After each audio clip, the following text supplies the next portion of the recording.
My name's Matilda Temperley and I'm a photographer and part-time cider maker, and I live down here on the Somerset Levels. The Rural Life Museum said, do whatever's interesting to you, and what's interesting to me is the kind of rebellious nature of lots of people living across the levels. It's ended up being a sort of love letter to Somerset in a way, and to this area, and it's changing so fast. I think to document what's happening now is important, just to also show the diversity of what goes on in this very small rural area. I think the whole project is a real snapshot of time. It's Somerset in 2018, and I think there's a really positive outlook for Somerset.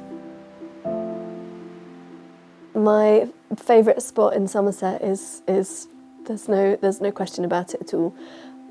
It is on Borough Hill, which is where I grew up. It's 283 feet above the levels, and you can sit on the top. There's just one tree, and you look out across the levels and you see the Mendips to the north and the Blackdowns to the south. You have a sort of 360-degree view, and it's completely magical and always looks different. I think when you look at this area, what's really magical about it is that you've got so many people doing so many different things, lots of non-conformist communities. That's what I find exciting about the area. You never know what's on your doorstep, and during the course of doing this project, you find out that on one side of you is the biggest glass house in the country, with a huge community of migrant workers that you never even knew was there, and on the other side of you is a circus family, and there's all sorts of weird and wonderful things going on in Somerset. So there's some aerial shots in the book that are taken generally from a microlight or a small plane, and that's just sort of hanging out the window and trying to get the frame as you're going at 100 miles an hour through the air. And that's a little bit more of luck than of where you are. But what's really amazing from the air is the peat bogs, and the regeneration of the peat bogs is totally wild from the air, because you've got these black lakes of all sorts of kind of weird and wonderful shapes, and then you've got these reed beds, and then you've got these sort of peat mountains in the middle of it. And that's one of my favourite places to see from the air, and you can only really appreciate the landscape there from the air.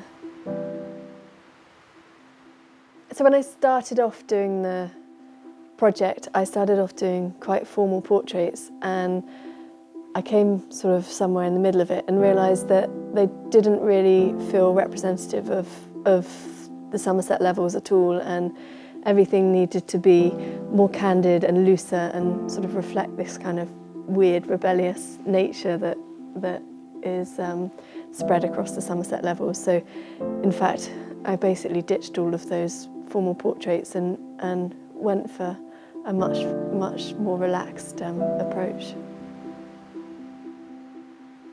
So doing this project for the Rural Life Museum has been totally amazing, because one, I've realised that photography is much more powerful if it's about something you already know, because you have much more empathy towards it, and also that you don't need to go anywhere for an adventure, and to see things that are totally unexpected and to totally expand your knowledge base. You basically knock on your neighbour's door and you'll uncover all sorts of things within a really small area. So actually it's really enhanced my love for Somerset, and during the project I've realised how diverse the area is. I always knew it was diverse, but being able to open those doors and ask people what they're doing is totally magical.